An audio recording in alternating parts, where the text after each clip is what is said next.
நீங்கள் பார்த்து கொண்டிருப்பது நியூஸ் 21 செய்திகள். தமிழ்நாடு செய்திகளை உடனுக்குடன் தெரிந்து கொள்ள நியூஸ் 21 செய்திகளை பாருங்கள். வைகாசி விசாகம் முருகன் கோவிலில் குவிந்த கூட்டம்.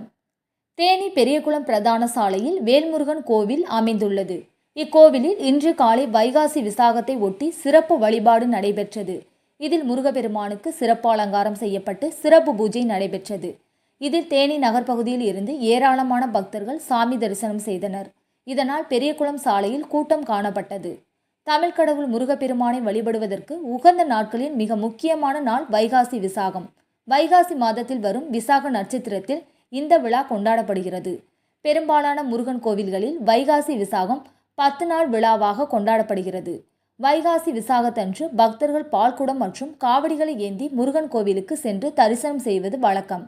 நியூஸ் 21 செய்திகளுக்காக விஜயகுமார்.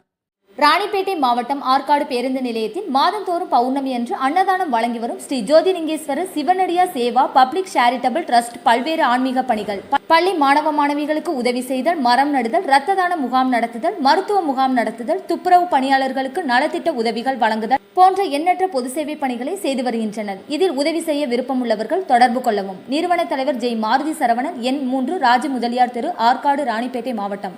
மேலும் விவரங்களுக்கு 9040405952 8098187924 என்ற எண்ணை தொடர்பு கொள்ளவும்.